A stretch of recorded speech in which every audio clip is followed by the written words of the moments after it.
Greetings, my fellow colonists. Rhadamant here. Thank you for tuning in to Starsector Scrappy Privateer. Episode 7, Seeking Eden. So there's some dangerous people, or dangerous ships, around here.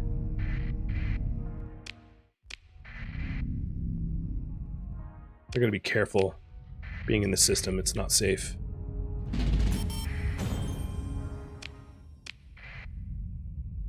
Nothing looks habitable. What do we have? Rocky and stable, ice giant.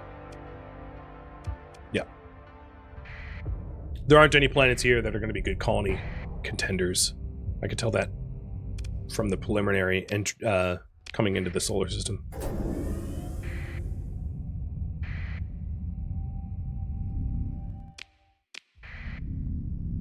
But I can build up telemetry topography from all the gas giants. So where are we at now? 119? And the big one is getting up the biggest one is getting up to 550, which takes a while. But as long as you're dedicated to the task and you scan ice and gas giants, you scan magnetic fields, and you ride the slipstreams for high burn data, you'll get there. So like this here is like a 10 point.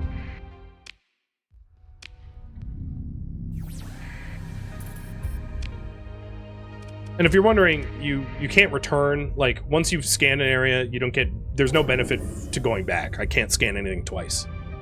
But even the first scan's gonna do a lot for us.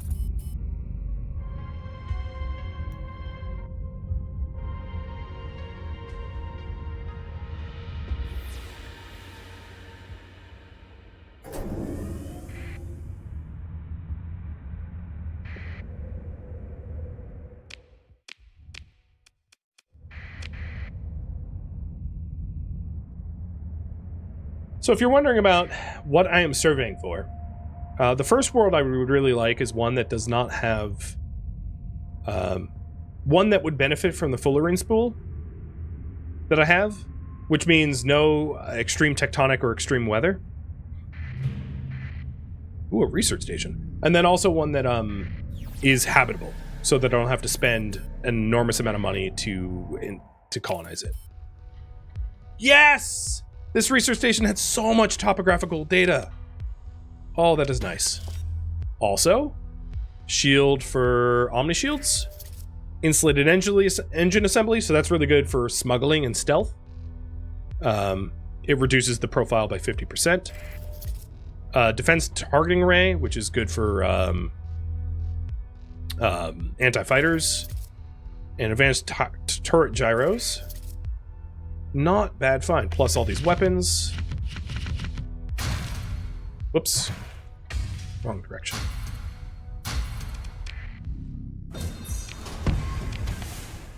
Also, a missile blueprint that's not great, but whatever. Automated repair units can be pretty useful if we're going with like full salvage fleet. Probably won't need that. And some more fighters. So good finds. Very, very good finds.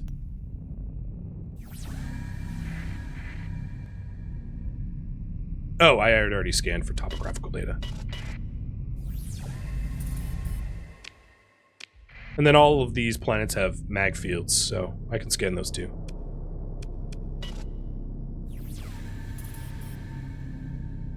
So what is our total? Wow, we're almost at slipstream detection. We're at 240 out of 250. Phantomus. Congratulations, you are a fuel ship.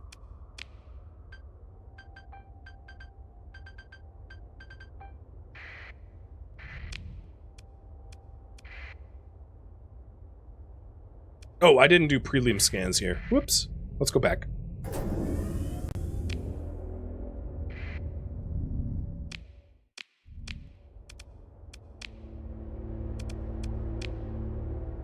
Not that it matters. I mean, it was not it's not planets I think I'll ever colonize.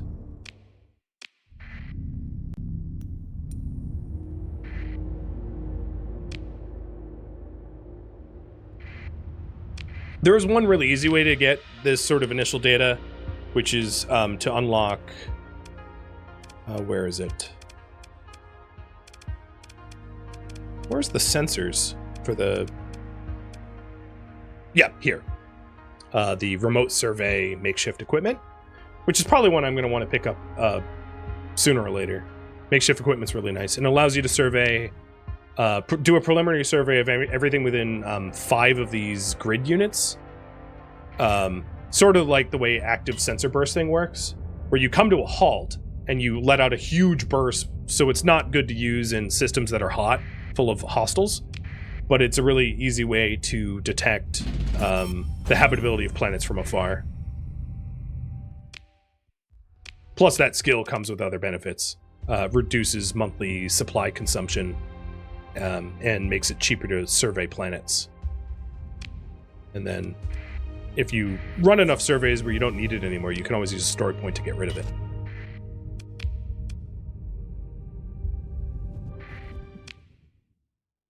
Alright, 2 more in the solar system, and then I'll pull whether we continue surveying or we do something else. Is this progression new? No, this is actually pretty old. Ah, they're trying to tithe me. Piss off. Piss off, Luds. Oh, God. They have a big fleet, so I'm going to try to get stormed. Yeah, I got stormed and got away from them. Sometimes it helps to jump into storms for... Uh-oh. Oh, there's more of them. Okay. So this is a Ludic path-controlled system. Can you stop that? Quit pulsing me. Yeah, that's right. The progression thing is not part of the last update, it's part of the last update. It's part of the 0.96 update, which is like a year old or more. They added some benefits that didn't exist in 0.96, like reverse polarity or generate slip surge, but those mechanics have been around a while. Okay, there's nothing of value in this system, planet-wise. So then the only question is there salvage recoverables here? My guess is this planet, or this solar system, is a Ludic path military base of operations, which is why they're patrolling it so vehemently. Good thing I'm fast? Oh, but I'm not fast. I'm 14 here because of the giant super tanker that I'm hauling around. Out, out, out, out, out! Run, run, run, run, run! Oh, they caught me.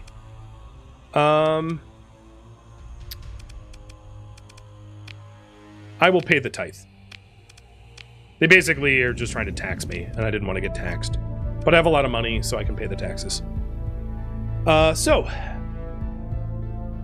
should I continue surveying or run missions?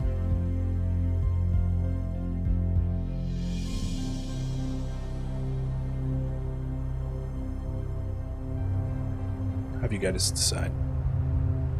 I think either way, I want to ride the slipstream to head westward. I have a lot of fuel, so I might as well.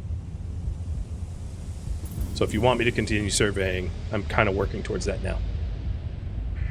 But if you want me to run missions, that's cool too. Come on, this is high burn. Give me credit.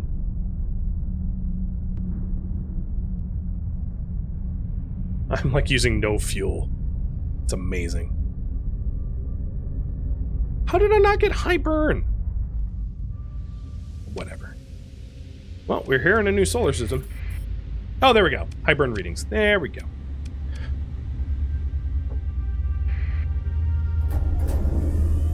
So if I do start a colony, I can start benefiting from having the topography data up to 250, where my colonies will start to be able to detect slipstreams near them. so that I can figure out how to do like high traffic stuff. So the nascent gravity wells, if you're wondering, typically aren't guarded by patrols, and allows me to transverse jump straight into them, which is a good way to like sneak into systems that are full of potential enemies. There's also an arid world here, so that's potentially colonizable. I'm going to be picky about the colonies I settle. I'm not going to just pick the first arid world that I find. Oh, and this one's not great. It has extreme weather, which is going to make the Fullerene spool impossible to use. And it's hot, so its hazard rating's gone up. And it has high gravity, so the accessibility goes down. So this is not a good contender. And in fact, it doesn't even have ruins on it. And I don't even care if it has farmland. I do actually have information about farmland, though. There was a adequate farmland. Oh, it's very far away. Never mind. I would want something closer to the core. So Ojai, which is like a bajillion light years away, is not useful. So again, to reiterate, I'm looking for high habitability, ideally one that I can farm and mine on for some income, passive income, to support my fleets. And then something with high accessibility, and if it has a gate system there, that'd be ideal. But it's not necessary. Got an alpha core. Okay. High-tech package, which we can sell to pirates. An alpha core, which we can ransom, I guess. Some fighter wings. There's this giant bucket of food that I just don't have space for. So we're gonna have it float around in orbit. And I think that was the only point of interest on this.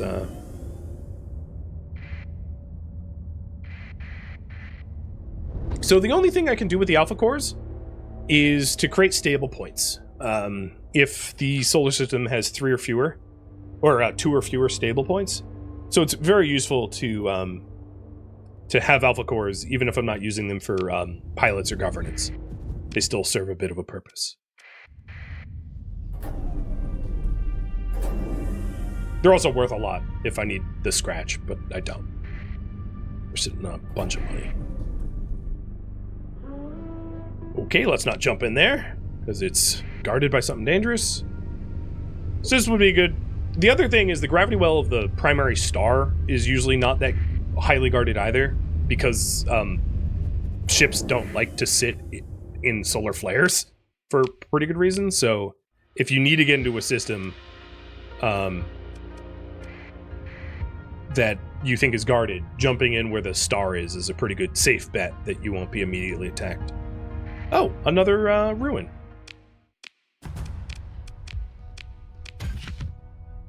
So Locus SRMs, and I'm like completely out of room for goods. So these are worth 50, these are worth only 30, so we'll take the 50s. But I'm leaving a wake of like goods and supplies behind that I just don't have room for, because I don't have high capacity cargo like Atlas cargo ships or anything like that.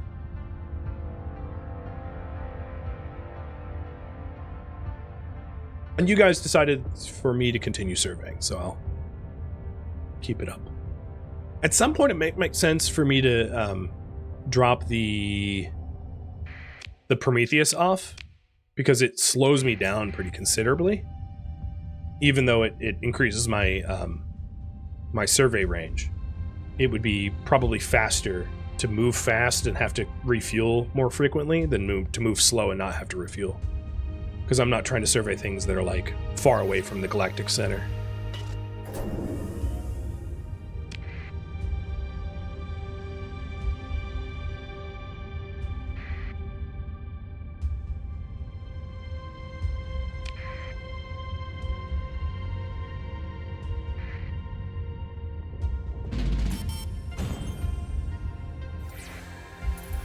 Oh, there's a bounty fleet. I'm going to quick save just in case. There's a bounty fleet here that I'm obviously not going to attack.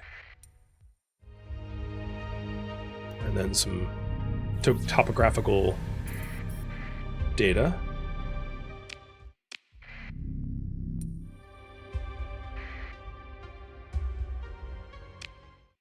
This bounty fleet has a legion.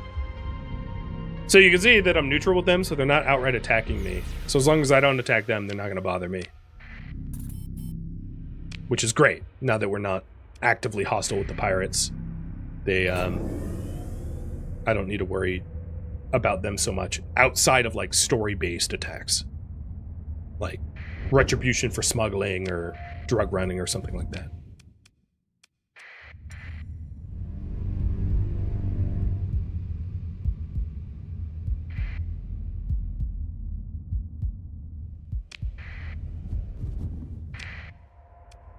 Another arid world. A Terran-eccentric world. This might be a good solar system to settle. What I might want to do is I might want to find like a few candidates and then pick the best of the few, rather than just to go with the first that I find. But Terran-eccentric and arid worlds typically are more habitable. So this has a hazard rating of 100, so I'm going to survey it. Abundant organics, which is good for organics mining. Sparse ore with no transplutonics, which is actually good. I wouldn't want transplutonics. So there are, much like the fullerene spool and the corrupted nanoforge that I found so far, and the fusion lamp and things like that, there is a item that I might be able to find to improve farming, but that item, one of its requirements is that the world does not have transplutonic ore on it. So if I'm trying to find a good farmland to be able to support a population, it needs to be a non-transplutonic world. So there is a sort of a requirement there. So this world is classified as a class 4 world. Class 5 would be the best. So it's a pretty good world. It's just hot. But hot can actually run to your benefit, because hot actually allows you to install cryo-arithmetic engines, if I recall correctly, which increases your defense force for the worlds. So it's a contender. It's not like the nicest world I've ever seen, but it's not unreasonable, and it would be not too expensive. The hazard rating is really the determinant of how expensive it would be to actually invest in it. Because if it's a really hazardous world, you're gonna have to dump a lot of money into it before you can turn a profit. Whereas if it's very habitable, you won't have to dump that kind of money. And this is another 100. It has poor light though. Let's see. Rich farmland and abundant organics as a class 4. So two worlds that would be very good to farm on. Although the poor light, I think, might make farming a little bit problematic.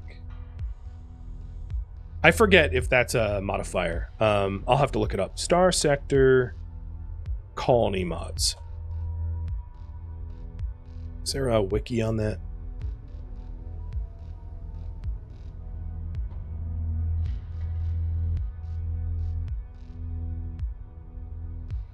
A colony item. So I'm trying to find like a list of all of them.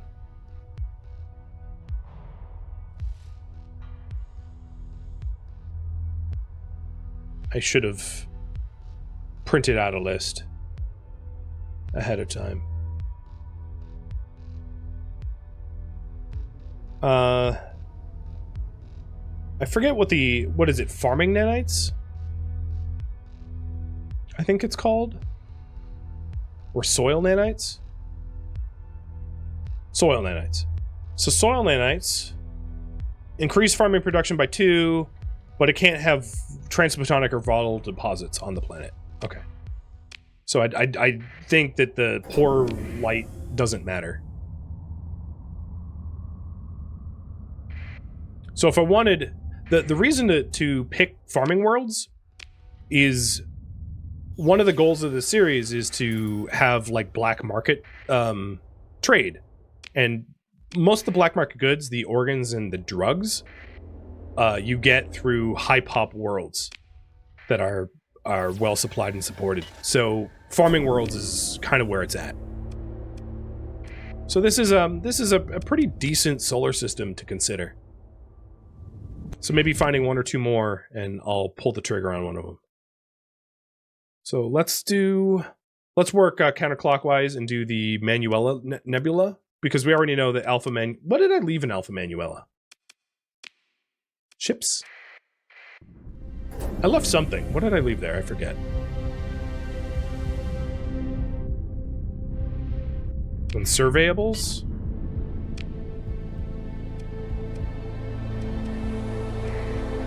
Actually, I'm going to quickly make a pit stop back to Corvus to drop off the Prometheus so that we can move faster, and then to resupply with supplies, because I'm running out of supplies for survey.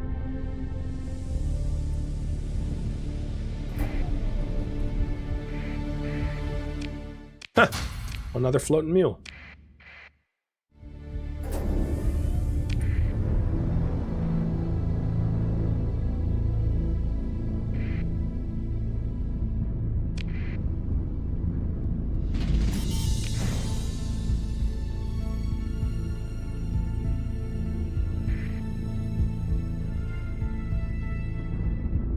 Very soon my monthly income will go negative.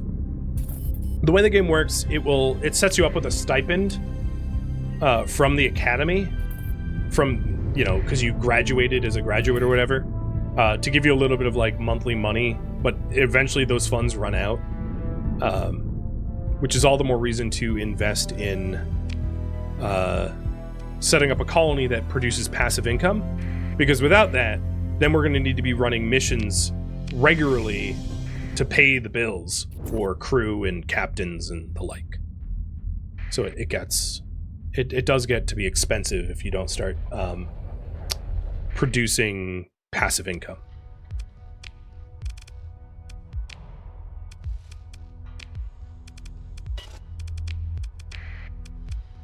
I don't want to waste a dual flat cannon on that.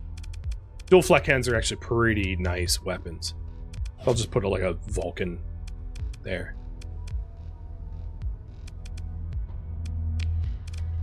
And store.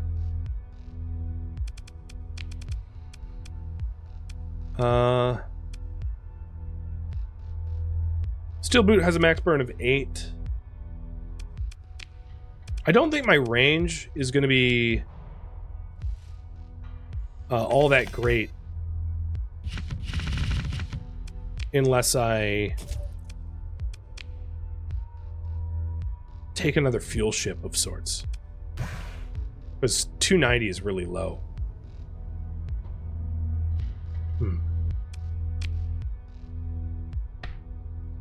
Well, first things first, I'm gonna black market some of our stuff. Or actually open market, because there's a pirate station that has an open market here.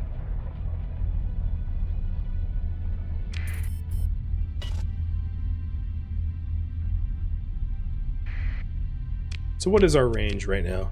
Oh, you know, it's not unreasonable. If we refuel somewhere out west near Manuela, we could survey all of Manuela and not run out of fuel. Because my burn level right now is max, as you can see within the system. I'm moving at 20, which is awesome.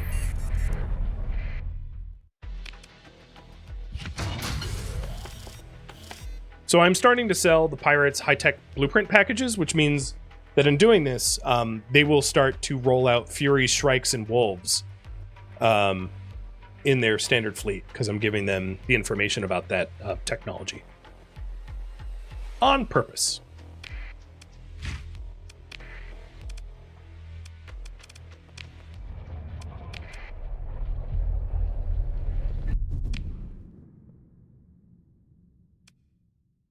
So maybe instead of going to Manuela, I'm going to go... because I'm closer to Cha, I'll go out to Cha. I don't think I'm going to have colonies in Cha, because it's... we already searched Bezel, but it's also like a bunch of black holes, which typically do not have habitable worlds surrounding them, because black holes don't emit light or heat. So it's going to be a bunch of frozen worlds, but I'll survey it anyway. Oh, moving fast is nice. Look at us sail along. Nothing could catch us. Not a worry in the world. Asiac, thank you for the resub, by the way. And Crimson, too. Man, I missed that like a half an hour ago. Embarrassing. Well, this system is a lot of nothing. The true meaning of a black hole, there's nothing here. Unless there's like a research station near the black hole. Oh, I think there is. It's a research station.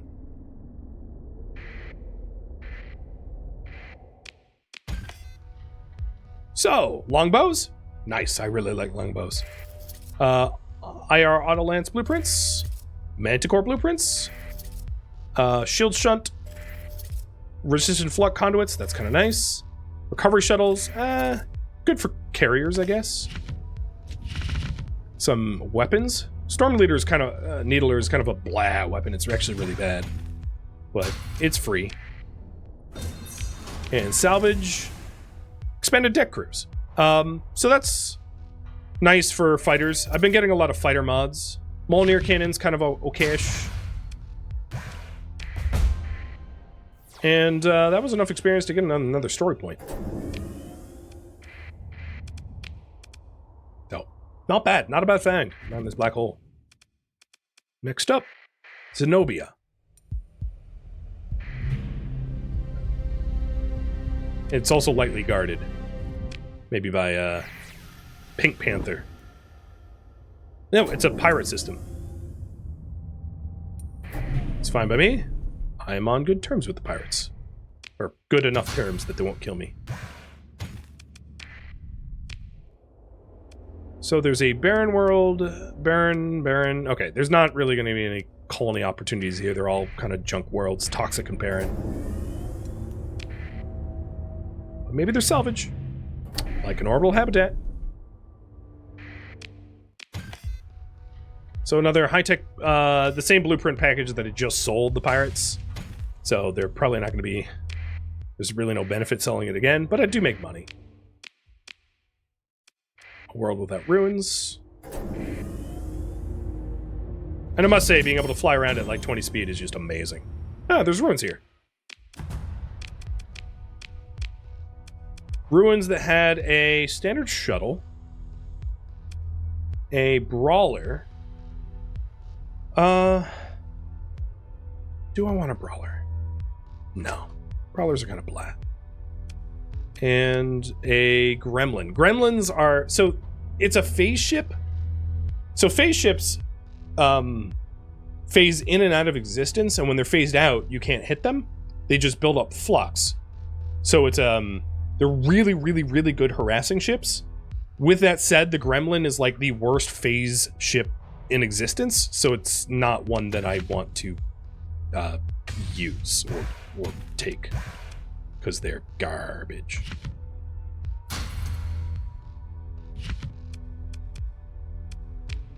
So, unfortunately, those ruins are kind of unremarkable.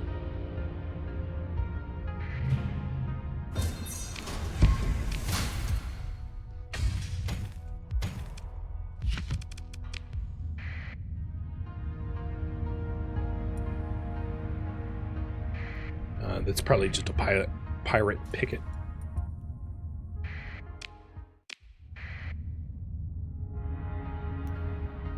So yeah, now I'm good enough terms with the pirates that like they're just not openly attacking me, which makes life so much nicer.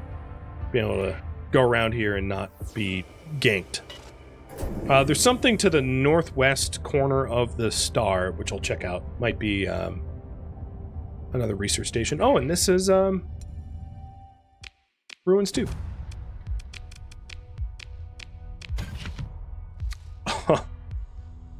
Well, that's a lot of organs. It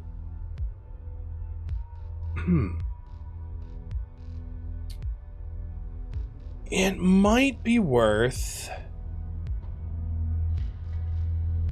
No, I'm not going to put this in stable orbit. So there's a deficit of 200 organs at Kanta's Den, which is a pirate, kind of the pirate capital, but the deficit is only 200. So I'll make extra money selling up to that deficit number, but I'm holding 240, so I don't really need more than that. So I think what I'll do is take the organs in lieu, as many organs as I can fit in lieu of heavy machinery, but I don't want to get rid of my heavy machinery to the point where like I can't survey. So leaving behind 101 heavy machinery and 162... You know what? Maybe I'll put this in a stable orbit in case I want to come back for it, because that is kind of nice. So stable orbit only costs me 2 supplies, and it will stabilize it for 400 days. So it's here for 400 days if I want it.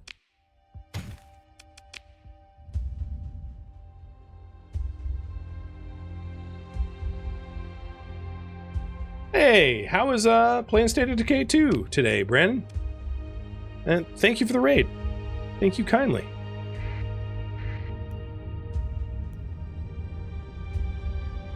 You had a ton of fun today? What was the highlights?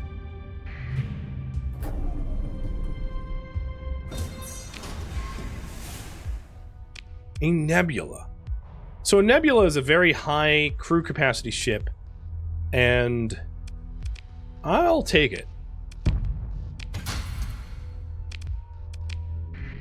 Having additional crew capacity never hurts. There's also, I think, a mining... Oh no, this might be the pirate base. Yep, it's the pirate base. Which is cool, because like I can actually just dock there. Normally when you're playing, you fight those pirate bases, because this pirate base is a hub to attack other colonies. But in my case, I'm friends enough with them that I can use it to trade. So I could sell the organs here, but not at good profit margin. So I'm not going to do that. But I can get rid of that stuff.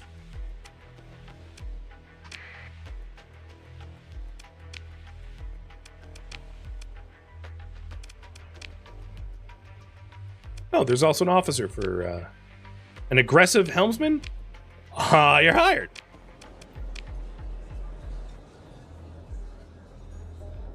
They want me to move drugs, but kind of far away. And he's offering the possible location of blueprint.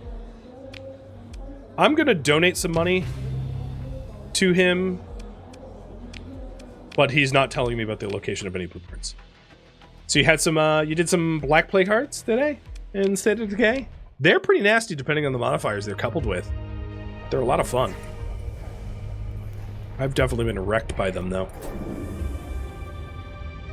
But, yeah, thank you for the raid, and I hope your raiders enjoy some Starsector. Nice! Found an orbital habitat out here. That is lightly guarded enough that I'm going to consider attacking.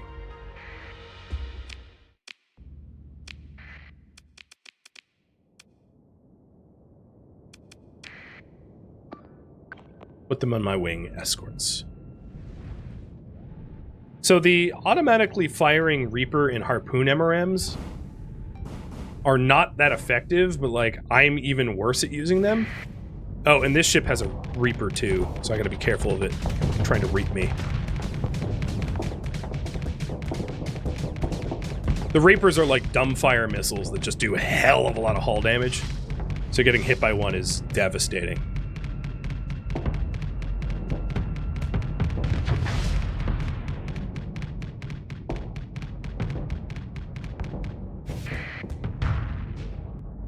Unless you have a lot of point defense to be able to shoot them down or dodge them or whatever. Oh, God, there they are. And I tanked it to I tried to stop my burn drive in time, and I was just a wee bit too slow. So as you can see, I took half my hull damage in that one Reaper torpedo. The thing is, this ship only has the one. The small Reaper torpedo slots only give you 1 ammo. So it's not, I don't need to worry about that again. Because luckily the Enforcer here has like a hell of a lot of armor. The ballistic ships typically have a lot of armor, and the energy ships typically have a lot of like flux capacity and a major difference between the two. Alright, I need this jerk off to stop running for me. There we go, we overloaded it. Now if I can seal the deal.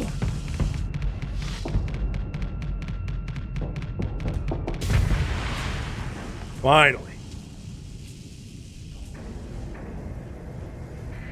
Alright, I'm gonna tell the mules to just full assault to kill these glimmers if they can. One of the mules actually got pretty tooled up. This mule on the right is like pretty destroyed. But if the mules can pressure the glimmers, then I can close the gap and wipe them out. But I haven't done a lot of modding of my own ship. Like, I could definitely use a lot of the weapons that I've salvaged to make this Enforcer better. I just haven't really focusing on combat ships just yet, because without a dry dock to use, there's only so much I can do. But once I have a colony, I will have a dry dock.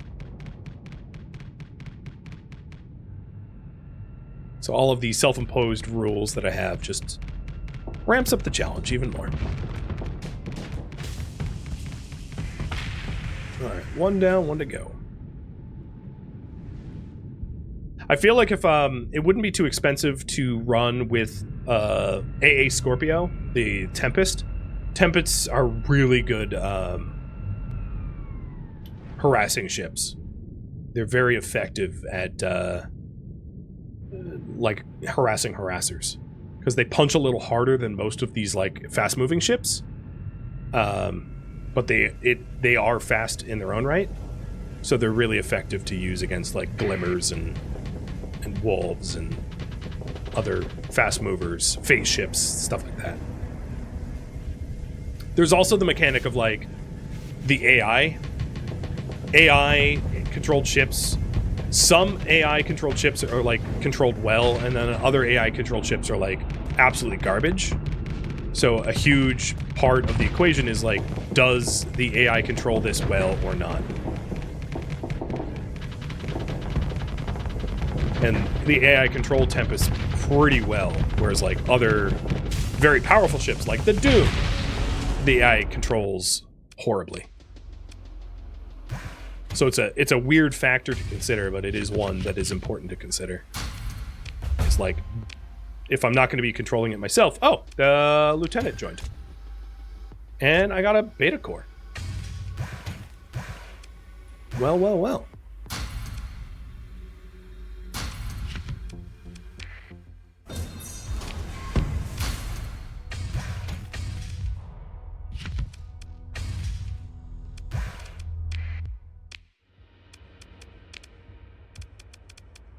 So I have a few captains. So aggressive and steady.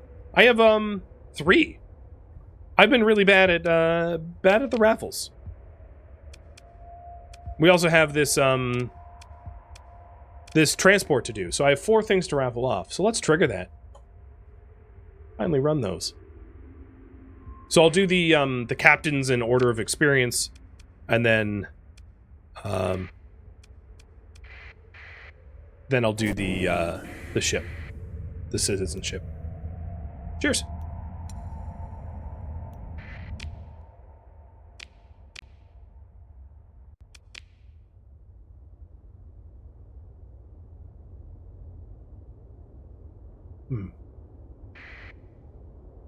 So I think this system is all tapped, more or less, for goods.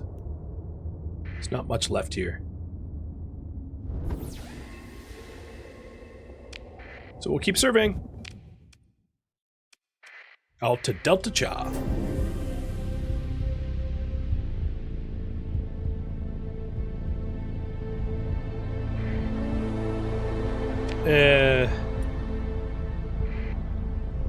I'll jump into the in the star's gravity well. Something's chasing me and wants to kill me. Noted. That is often true. So someone was, it was a remnant fleet guarding the warp point, and then there was another fleet like gunning for me as I was approaching. So this is a 150? Nah, I don't need to survey that. But there is a Medusa and a Colossus here. The Medusa would require story points, so I didn't bother.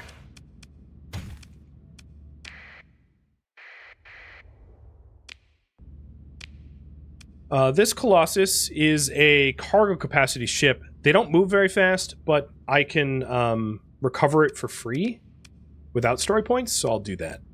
It also had a lot of transplutonics ore and supplies on board. So that's kind of nice. So we're back to moving slow again. Because that Colossus is even slower than the Nebula. But when I need to run high volume trade or high volume smuggling, it's not bad to have. I also just happen to have the crew to be able to crew it up. So it's not mothballed. It's actually recovering.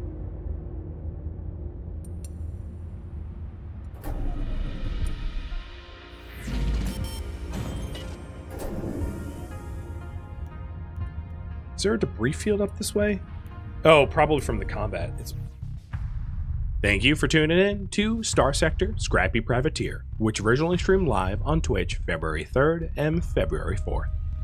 If you have any feedback or questions for me, let me know in the comments below, but please keep in mind that this is a series from a marathon stream, meaning that changes cannot be made to the series. If you would like to catch a live stream of mine, Rhadamant.com has my stream schedule and countdown timers to upcoming streams. If you would like to join my online gaming community on Discord, a link can be found in the description of this video or also at Rhadamant.com.